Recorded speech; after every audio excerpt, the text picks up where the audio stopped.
Hello, everyone. Today, as of midnight Eastern Time, the U.S. federal government has once again officially shut down. How long will this shutdown last? In the words of Senate Democratic leader Chuck Schumer, it could be indefinite. Of course, this is more of a rhetorical threat, signaling a hardline stance. Why is the U.S. government shut down again? What are the implications for both political parties? Who stands to lose more? Opinions are divided across the political spectrum, and this is the first topic we'll dive into today. As the Chinese Communist Party's CCP Fourth Plenary Session approaches, significant personnel changes have begun to draw attention. So far, some individuals expected to appear have vanished, while others rumored to have disappeared have unexpectedly resurfaced. What do these developments tell us? Additionally, details about Yang Lanlan's background have recently come to light. What's the story behind this? It's October 1st, Eastern Time, and I'm Tang Jingyuan. Welcome to Jingyuan's Commentary. Please subscribe to our channel as we explore the truth behind the news with an objective perspective, grounded in logic and common sense. Following the U.S. Senate's failure to pass a short-term spending bill last night, the federal government was forced to shut down at midnight today. During Donald Trump's previous term, a government shutdown occurred from December 22, 2018 to January 25, 2019, lasting 35 days, the longest in U.S. history. How long this shutdown will last remains uncertain. The immediate cause of the shutdown is the inability of the two parties in Congress to agree on a budget bill to provide a transitional funding plan for federal operations after September 30th, the end of the government's fiscal year. Last night, the Senate held a final vote on a short-term continuing resolution, CR, that would have funded government operations at current levels for 7 weeks until November 21st, buying time for further budget negotiations. Despite Republicans holding majorities in both chambers of Congress and the House passing the resolution, the Senate required 60 votes out of 100 to pass, necessitating at least 7 Democratic votes. The vote ended with 55 in favor and 45 against, falling short of the threshold. Interestingly, 2 Democratic senators joined Republicans in supporting the resolution, while 2 Republican senators sided with Democrats in opposition. Why are the two parties deadlocked over this budget bill? In essence, it's tied to the political stakes of the 2026 midterm elections. For Democrats, still reeling from their loss in the 2024 presidential election, there's immense pressure from their base to secure victories in the midterms, which will determine control of Congress during the final 2 years of Trump's term. The central point of contention is illegal immigration. The primary sticking point in the budget bill is Democrats' insistence on including tens of billions of dollars to provide health care for illegal immigrants. Vice President J.D. Vance has publicly stated that Republicans agreed to keep the government open, and some moderate Democrats were also supportive. However, Democrats led by Schumer and Representative Alexandria Ocasio-Cortez, AOC, have insisted on tying the budget to benefits for illegal immigrants, refusing to back down unless these funds are included. Republicans, standing firm, have refused to compromise, resulting in the current impasse. Moreover, the Democratic bill text attempts to revive 2 policies. First, restoring emergency hospital treatment funds that directly benefit illegal immigrants. To put this in concrete terms, U.S. citizens often face long wait times for emergency care, a common experience for many Americans. However, under this policy, illegal immigrants would not only receive healthcare benefits, but also priority access to emergency care. The second policy seeks to legalize millions of illegal immigrants through asylum or humanitarian pathways, granting them healthcare benefits in the process.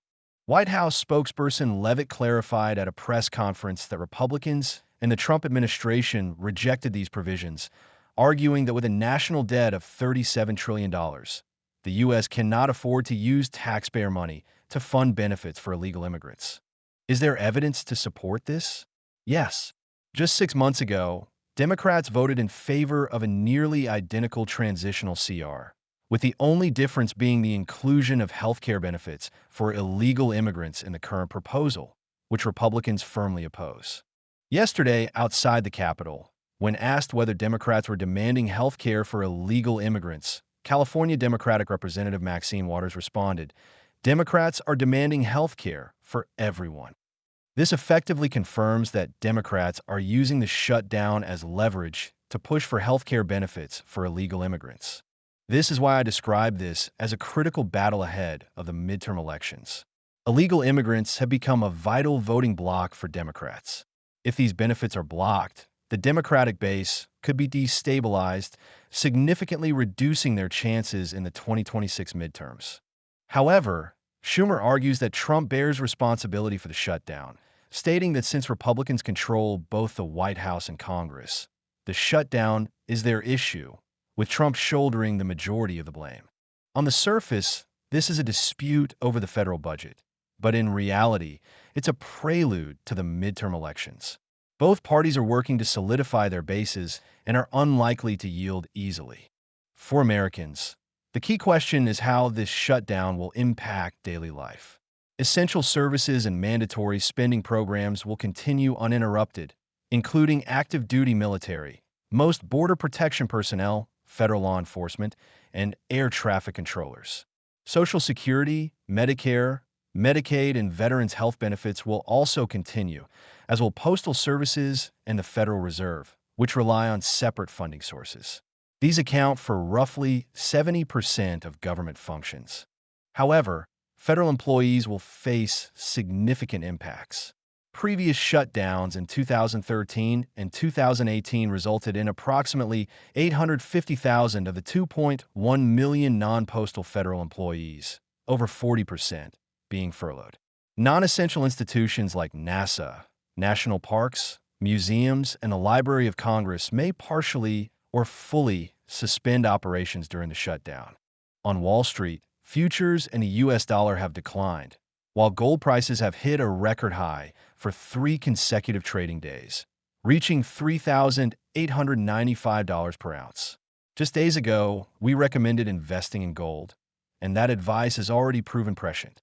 Although Air Traffic Controllers and Transportation Security Administration, TSA, personnel are deemed essential and must continue working, they will not receive pay until the government reopens. This could lead to widespread sick leave, causing airport delays, as seen during the last shutdown. Federal health programs like Medicare and Medicaid will theoretically continue, but staffing shortages could disrupt some services. Ironically, the push to provide health care for illegal immigrants may end up disrupting health care plans for many American citizens. Trump and the Republicans' response to this crisis can be summed up with a popular internet phrase: simple and brutal. Yesterday, Trump warned that if the shutdown persists, he might permanently cut some federal jobs, a stark departure from past practices of temporary unpaid furloughs with back pay. This could affect hundreds of thousands of federal employees. However, the White House's official shutdown contingency plan does not include permanent layoffs, suggesting this is more of a pressure tactic than a finalized policy. Dismissing Trump's remarks as mere rhetoric would be a mistake. Today, the White House ordered a suspension of $18 billion in infrastructure funding for New York City, earmarked for projects like the Hudson Tunnel and 2nd Avenue subway. Office of Management and Budget Director Russell Vaught explained that these funds were allocated based on unconstitutional diversity, equity, and inclusion (DEI) rules rather than merit. This move is a significant blow to progressive agendas, particularly in New York, and demonstrates that Trump is unafraid of shutdown pressures. With the authority to define essential services, Trump can preserve critical functions for voters while cutting others. While the shutdown poses challenges for Trump, Democrats face risks as well. If the public perceives minimal disruption to daily life, the shutdown could persist, becoming a kind of experiment. Theoretically, if the shutdown lasts 61 days, federal law requires a 60-day notice before permanent layoffs. On day 61, nearly 800,000 federal employees could face permanent termination, and 1/3 of federal agencies could close, balancing the budget overnight. Departments that even Elon Musk's aggressive cuts couldn't eliminate, along with countless NGOs, could be defunded instantly. Online discussions about whether Democrats will face backlash from the shutdown largely center on this scenario. Of course, this would be a form of shock therapy with both benefits and drawbacks. We welcome your thoughts and invite you to share your views in the comments. Next, let's turn our attention to China and the escalating focus on the CCP's Fourth Plenary Session, particularly regarding major personnel changes. First, military-related updates. At last night's National Day reception, CCTV footage showed that He Weidong, vice chairman of the Central Military Commission, who has been absent for over 6 months, did not attend. Meanwhile, former vice chairman Fan Changlong, rumored to have been detained in August, unexpectedly appeared, seated at the same table as former Vice Premier Liu He. On August 27th, overseas commentator Kai Shunkuan claimed that Fan Changlong was detained before the Beidou meeting, revealing details of his interrogation and implicating senior military figures, including former Beijing Military Region Commander Li Xinliang. Fan's appearance doesn't necessarily clear him, as he may have been investigated and temporarily cleared, highlighting the complexity and unpredictability of CCP's opaque politics. Yesterday, Jiangsu Province held a Martyrs' Day ceremony. Official footage showed that neither Eastern Theater Command Commander Lin Xiangyang nor political commissar Liu Qingsong attended, with only an unnamed Eastern Theater Command leader present. In previous years, both attended regularly, confirming that Xi Jinping's key Taiwan invasion force leaders, staunch Xi loyalists, have been removed.